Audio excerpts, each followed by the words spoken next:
There is a lot of limitations when you are a photojournalist because you have to follow an editorial line.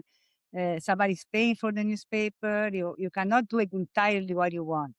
So there is a lot of, so that shape. And this is why later on, I think, when I start doing more street photography, it was like also like really good to be completely free, completely intuitive. Like nobody's paying you, that was not an assignment.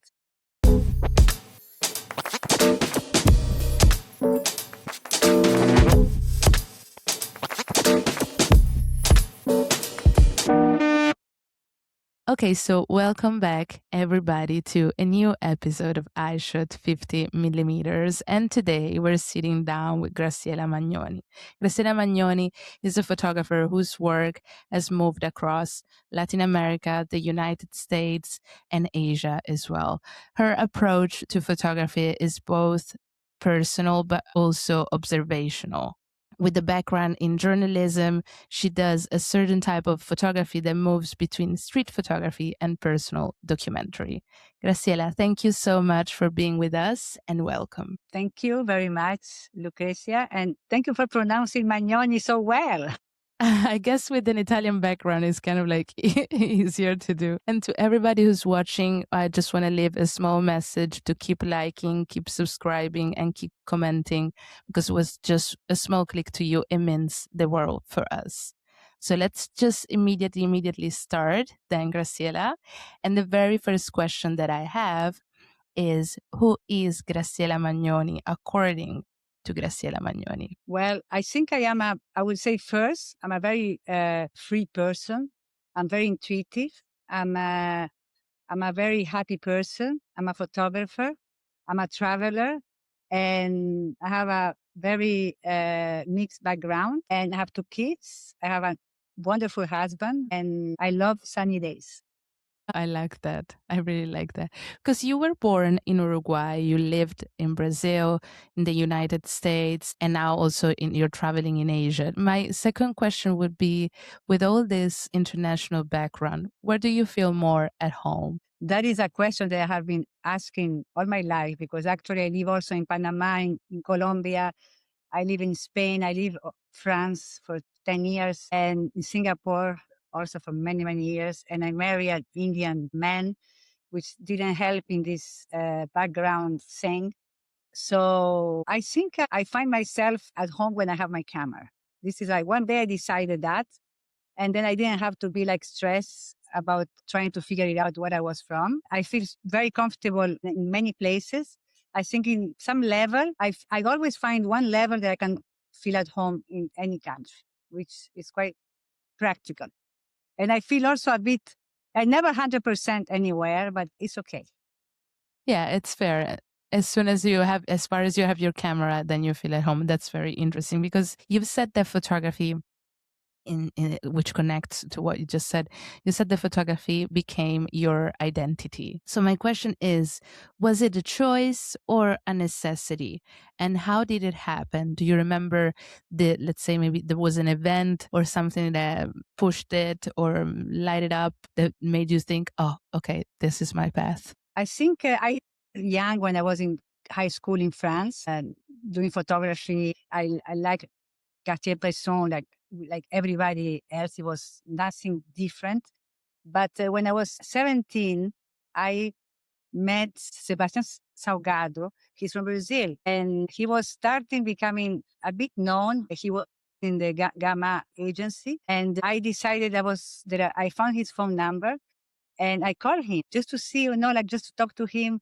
I was starting doing photography, but I was in high school still, and he was amazing. Right away, I was speaking in Portuguese, obviously. I consider myself also Brazilian, and he invited me to his house. And I went to his house, and he was just coming back from Ethiopia, and he had a huge table full of negatives, full of cameras. He's super intense, but very, very intense. His wife was there, lovely, and he was nonstop talking about photography, his love for photography.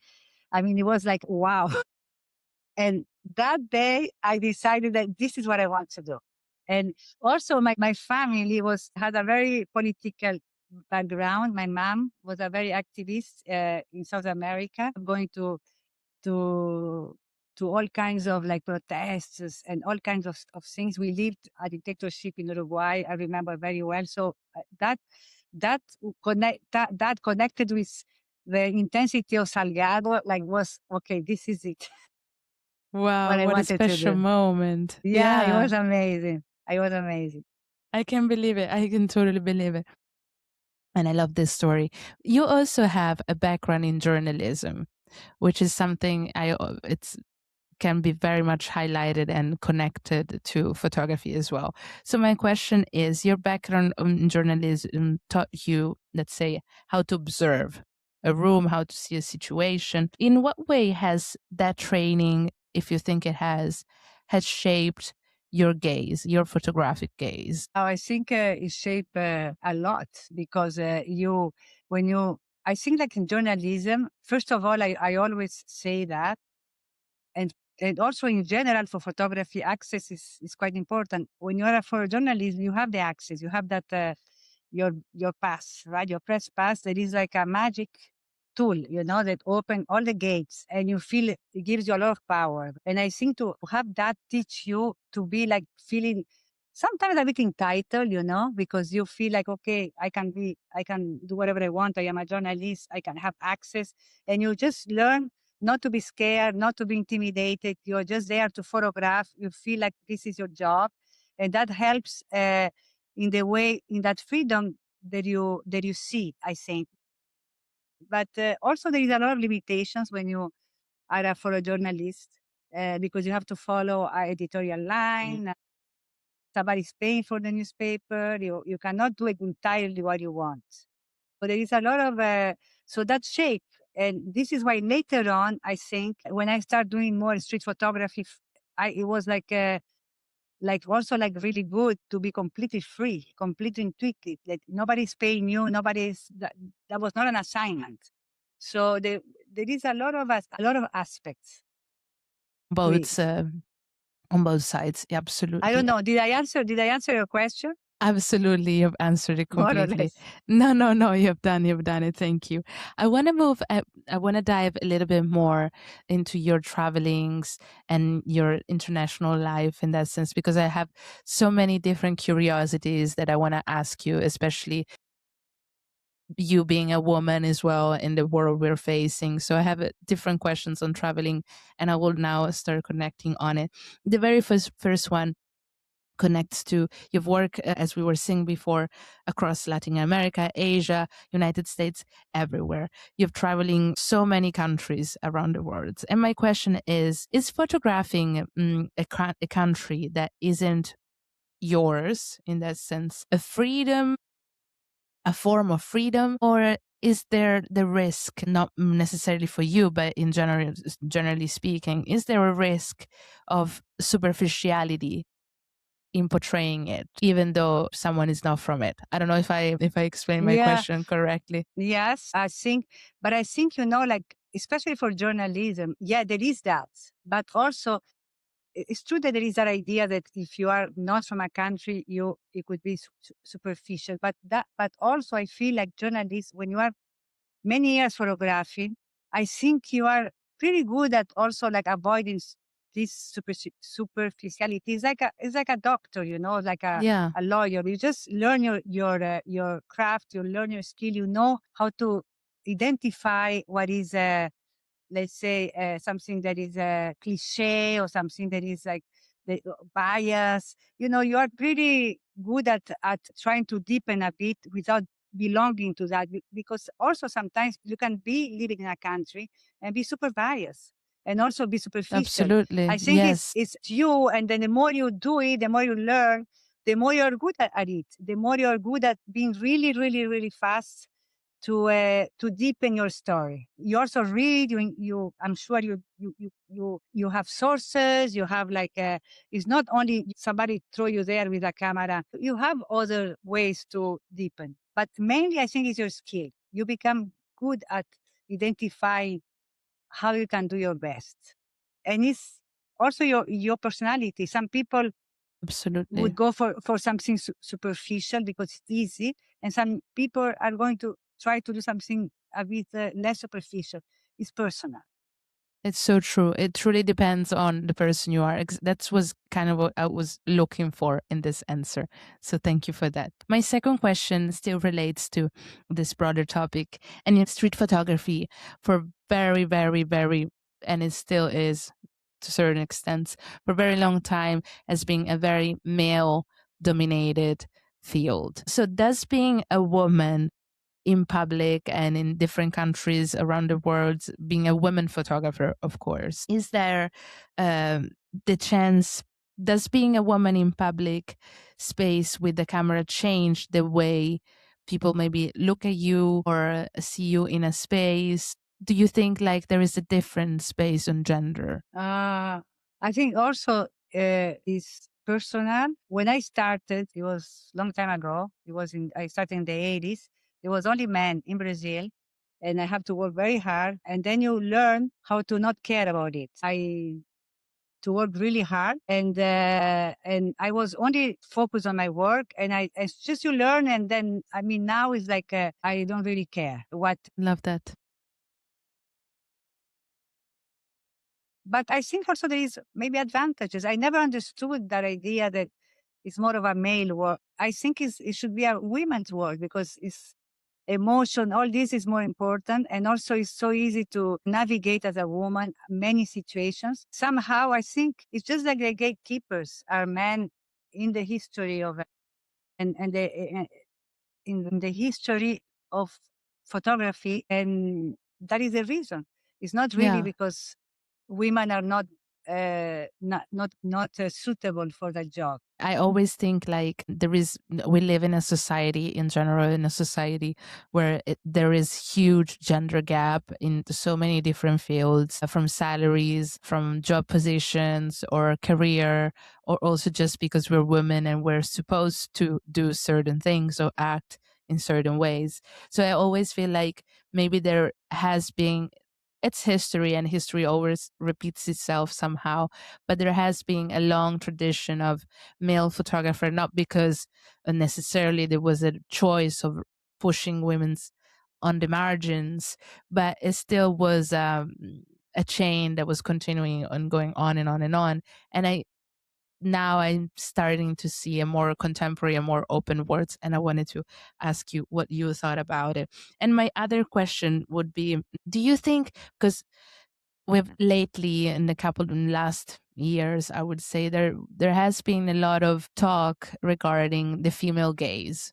What is this female gaze and everything around it? Do you believe there is such a thing as a female gaze in photography, or is it just a cultural construction somehow? Sometimes I feel it's funny because people talk about the female gaze. I feel more there is a male gaze more than a female gaze. I don't know how to explain that, but I feel like maybe sometimes I feel like the female gaze or everything that is not male gaze is more broad, and I feel like the male gaze, I'm not saying that all male do it, but in general, that there is a more male gaze, maybe, I don't know, but definitely not.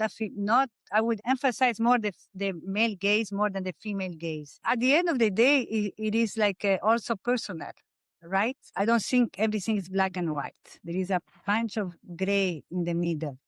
Absolutely. So there is such vastity of different people and minds and thoughts that, of course, it's just in general to thinking about it, because I also kind of have the same feeling, like, what is a female gaze, or is the female gaze constructed based on a male gaze? So it's a very interesting topic that you have answered very nicely to my questions. So thank you for that. I think the female is much broader than I feel, but well, this is only my opinion. Absolutely. My next question connects more on your own method and process of doing photography. So the very, very first question I have is, how does living multiple cultures in that sense affect what you choose to maybe include in a photograph or not? My background, my culture. I feel like I told you earlier, always I feel one level I connect to a place. There is something that reminds me that I understand. For example, I went to Africa and I felt a lot of things connected because of my Brazil culture. When I went to Italy, I felt completely at home too, because I went to Naples and I realized that, oh, wow, half of Uruguay comes from Naples, from food, from everything. When you go like every place, there is something that I can catch and connect. But I don't know how that will show in photography, because I'm very intuitive. I don't think too much before doing a picture. It's completely free and intuitive, and I don't follow rules.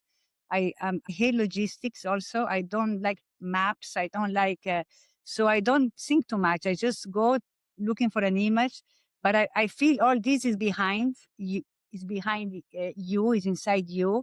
And I guess then you shoot the picture. Exactly. That's also something I wanted to ask you. So you don't really look for particular elements. You just let yourself guide by the scene in itself, which is very not easy as well. For me, I like it's like just walk and it's kind of like very meditative. It's like I always said, some people take a Valium.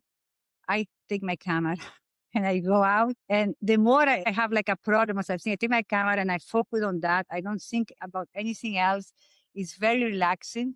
And I feel with myself, I feel like I said, at home. It's my best friend, that camera. And I love it. And sometimes I even don't take photos. I just to have it with me, make me feel like, okay, you never know. I love that element of surprise, or something that is unpredictable. I grew up with a mother that was my life when I was a child was full of adventure, and maybe I find that with my camera. I find again. And what is your instead approach to editing? You know, someone goes out and very intuitive. Maybe first of all, what kind of photographers are you? Or those, I feel like I know already the answer to this, but I wanted to ask you as well. Are you the type of photographer that try to shoot as much as she can, or it's more reflective and more surprised by the moment itself and be ready when something occurs? That would be the first question. I think depend the day also. Some days I have more energy. I think some days I shoot less. I don't have a rule, but I'm not like crazy going. Like I try to see.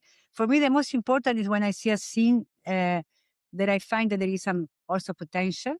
Then I can shoot more and wait. But that is important to me, is to identify a place that, or a scene or a moment that could bring me a good picture. And it's quite clear to me. Then you photograph more. Otherwise, you walk and then sometimes you see a scene and you just do a couple of shots.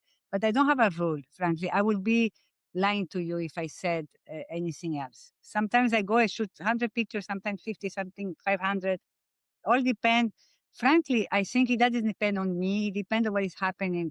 If I go to a place and suddenly I encounter something amazing happening, of course I'm gonna shoot more. So, and sometimes you can walk, you go to a place, nothing happens, you don't get like how do you say in English, attracted by anything. Maybe you shoot 5 shots. And what is your approach to editing and selection? You know, after a long day of shooting or a couple of weeks, and then you look at your archive, what you've shot, what is your approach to editing? What makes the cut, let's say, in a selection of photograph? How does it work for you? I'm trying to select the best pictures, obviously, and to be as selective as possible.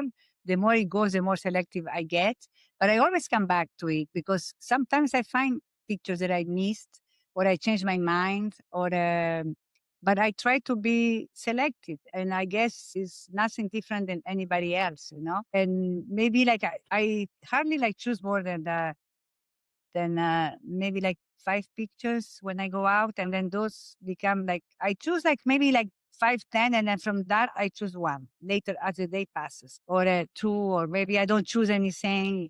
And I always come back to my files when I need some, when I want to see them again, or when I want some self-inspiration of myself. I go to my files, and sometimes you hate them, sometimes you love them more. I mean, it's like all kinds of like mixed feelings. Sometimes you want to delete the whole hard drive. Put it in the trash and never seeing it again. It's true. It's true. I want to now switch gears a little bit, and I want to talk about ethics and representation, which is something very important also for both of us. And I want to talk a little bit about your project, Nosotras, if I hope I'm pronouncing it correctly.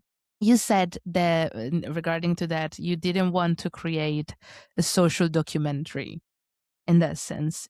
If it's not a documentary, then what is it for you? How would you define it? I think it's like a personal project.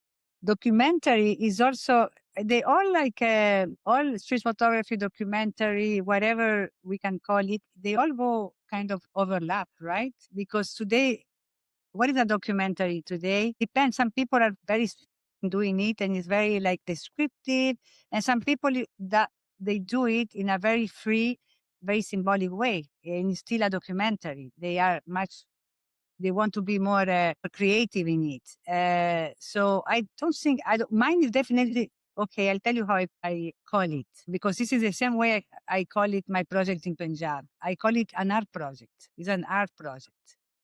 And because then I get calling like that, I get completely free from everything that anything is valid as an art project. You are the author, and it's easier. And it's really, but frankly, really, it is an art project, but that you're using photography.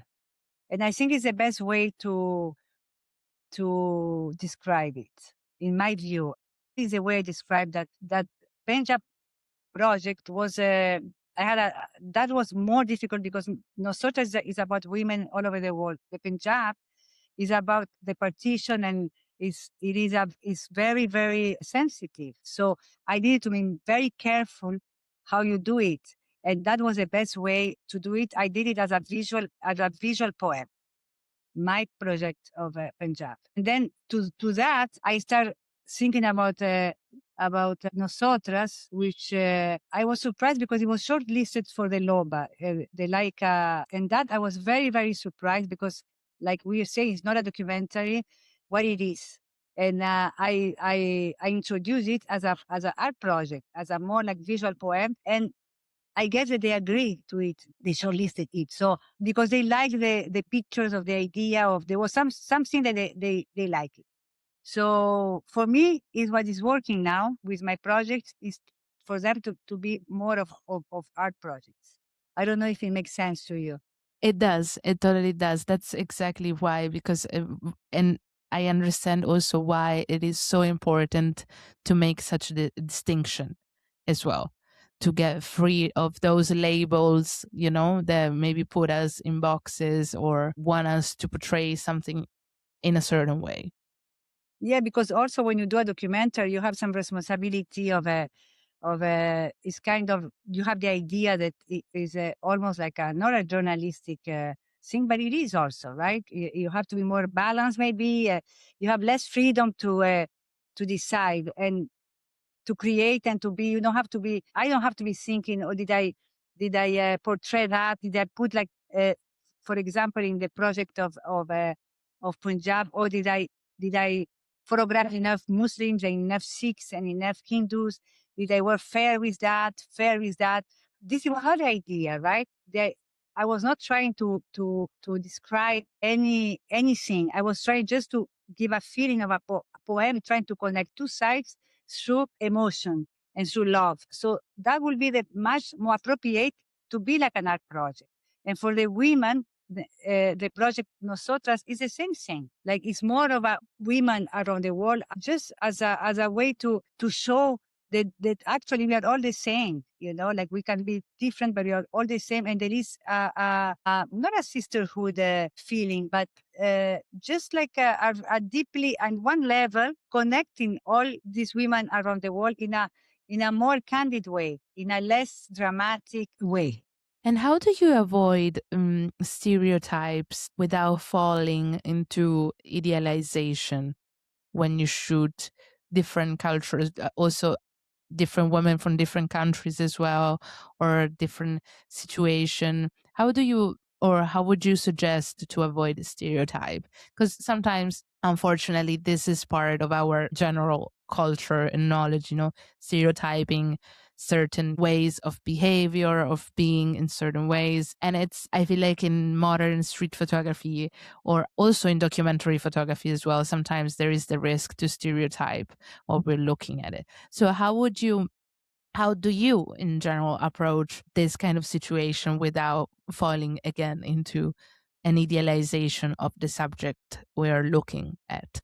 This is a really good question, and I try hard. I'm not sure I always achieve. I'm sure sometimes I photograph something, and then later on I feel, like this is. I'm not sure about that. So I'm sure that I'm sure that I'm not able to avoid all the time. I try. I'm very aware of that. I cannot give you a formula to that because it's difficult. But for example, in India, it's really difficult to avoid stereotypes. One thing that I do is like I don't photograph too much religions events and festivals, because there it's very easy to stereotype. It's impossible, I find, not to avoid stereotypes. But I try, and I feel sometimes I achieve, and maybe sometimes I don't. And I think most important is for the viewer to tell me how they feel, all the people themselves, the people that are photographed. But I don't know. It's difficult. Yeah, it's difficult and very tough. I feel like it always starts, of course, with intention. As far as a photographer or a person in general, of course, doesn't need to be a photographer. A human being, let's say, has a certain pure intention, some ways. At least we start from the intention, and then from there, we see what the result is in general. And I think that helps maybe like when you try to be like very, very genuine and gentle. I think genuinity with that element of being gentle, avoiding dramatization it goes long ways to avoid stereotype. I think at least even if you stereotype a bit, it doesn't magnifies it. Exactly. That's the word. Correct. I totally agree with you. Thank you. And now I want to dive a little bit more into the genre, or let's say in street photography, and let's say the hot takes or the hot opinions about street photography. So the very first question I have for you is, do you think that street photography is still a genre or more a method of doing the craft? I think it's an approach. Yeah, I think it's a method. I don't know. It's like I never thought about that way. It's just a way. I think the street photography way in the beginning, years ago, like the photography they have this thing about access, the street photography, that suddenly it gives you the access is open. As soon as if you go and photograph in the street, you don't need a press pass. You don't need to ask any authorization, anything. You have the whole canvas for you, which are the streets, and that combined with the display on social media, that combined is what created street photography. Because I feel street photography without like the social media, maybe it would be like even more of a niche. It will be like a completely different. I think both together created that phenomenon of street photography. So I don't know how to call it. If it's a method, or if it's an approach, or it is it's just like a photographing on the street. And there is so many kinds of street photography styles. The only thing that is all the same is the fact that you have full access and you work photograph on the street, and it is or in public places. And the rest there is all kinds of things, and it always existed before too. Yeah, it's that is the common denominator, we could say, that connects all different approaches. But before that, people didn't have where to show the pictures. The pictures remain in the drawers, right? So because it was not so many motivations to do, now they are all out because of that huge social media, which is an endless platform to show. Absolutely. That's why that connects actually to the second question I have for you, which, what doesn't interest you at all in contemporary street photography? Is there something that you feel like it's overrated or underestimated at the same time? What is that about contemporary photography doesn't really work out for you? For me, it doesn't work out a bad photo, like a good photo always work out, So it's difficult to say, oh, I don't like this kind. Or for example, I don't like these jokes in street photography, but maybe maybe maybe few of them are really good, you know, maybe a bunch of them are not good, but maybe like when it's a really good subtle joke, everything is there. Wow, it's good. So the same thing for any other kind of photography or reflections. Well, a lot of lousy, but hey, some are really good.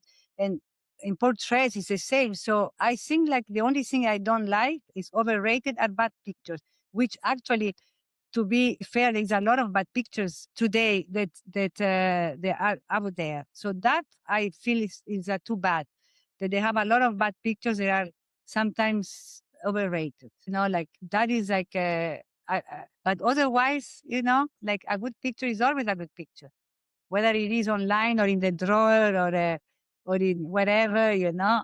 And a bad picture, we always the nice thing about a good picture, with time it ages, becomes better and better, and a bad picture with time becomes worse and worse.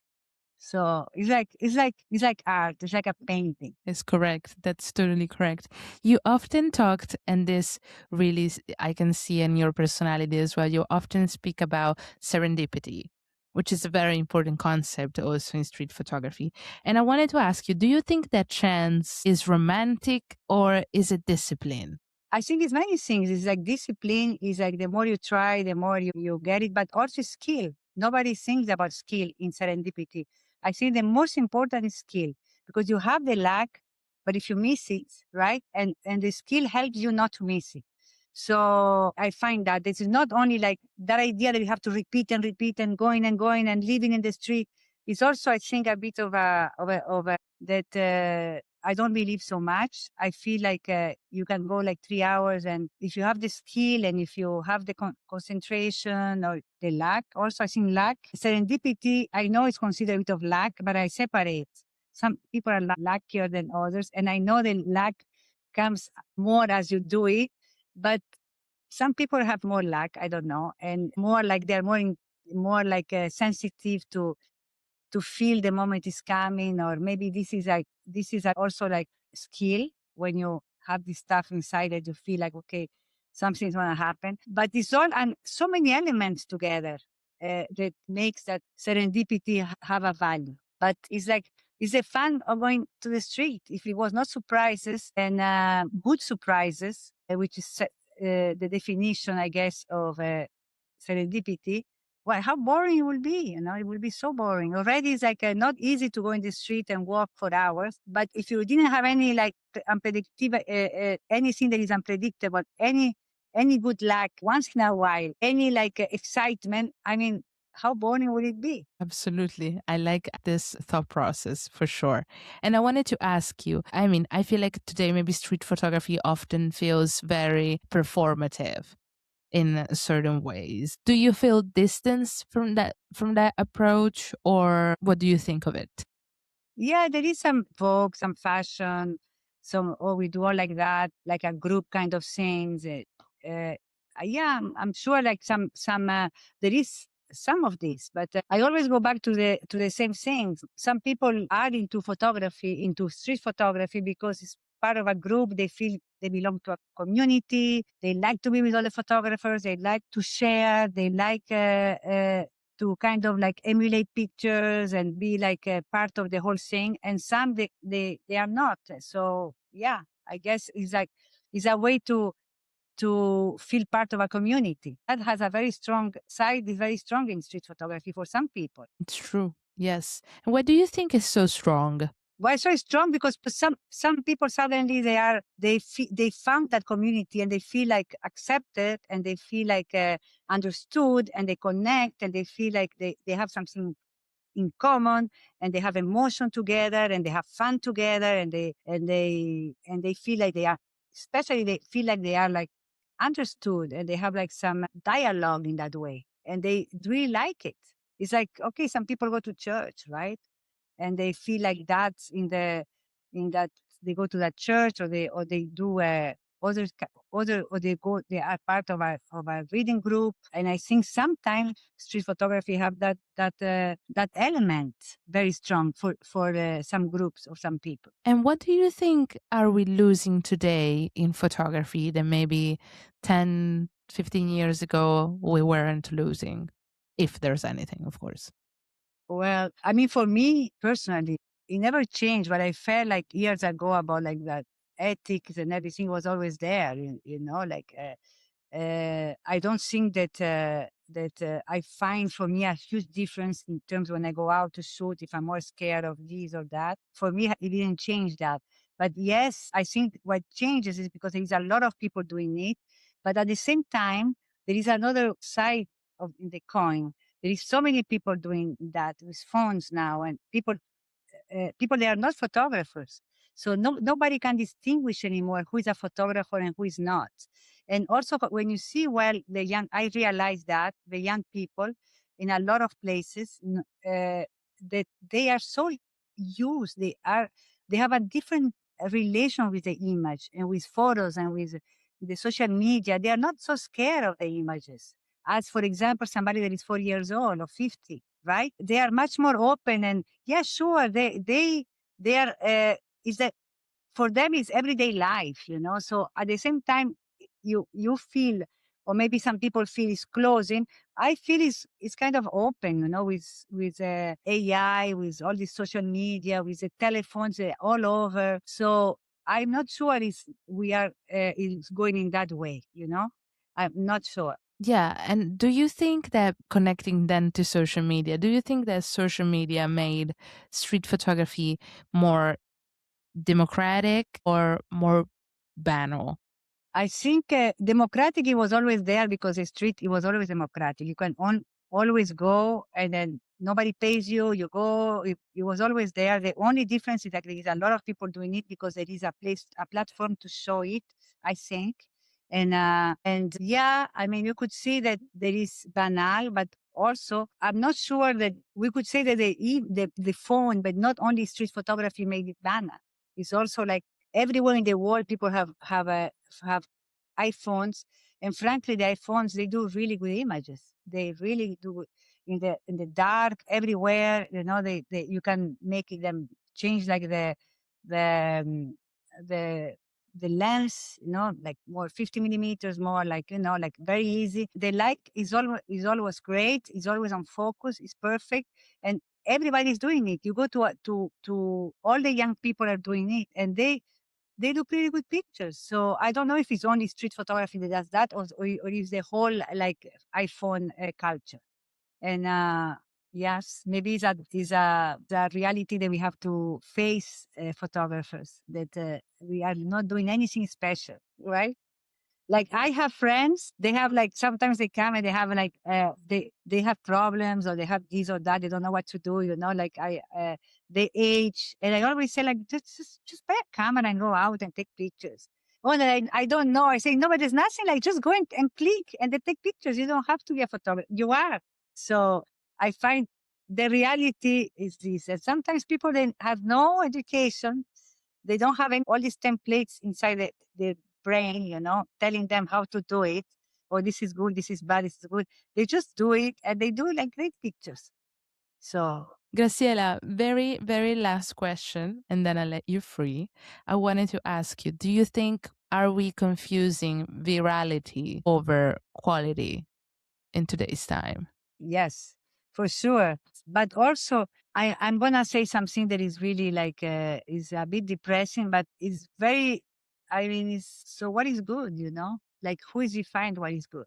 Maybe like we are the old school, and we are thinking like yeah, it have to be like this, and the composition. I'm very particular about composition, but I know I am the old school. I grew up with this, the composition, the light, the this, but maybe like. This is not the most important. Maybe the most important is like something else that people are doing that we think is not good. I don't know. It's like I always ask myself, what is maybe that amount of photographs also gives that freedom to discover things that are better. They are like give that freedom, and also you have like billion nowadays. You have billion tastes. Also, people consuming it and deciding what is good is a bit, yes, maybe all these like gatekeeper and these people deciding what is good is gonna be like diluted with time. So I don't know, but I think frankly, forever, even when you didn't have a lot of pictures, the minority of things are good and the majority are not good. And maybe like that, continue that ratio now. It's just that we see a lot, what is not good is online, but also there's a lot of good stuff online too. Absolutely. Yeah. Yeah. Yeah. The one doesn't necessarily exclude the other. Absolutely. So, Maybe somebody should do like a kind of like research and do the percentage that years ago of bad photograph was good. What is the that percentage and its continuous now? Maybe it's the same ratio. I don't know. yeah, to check it out.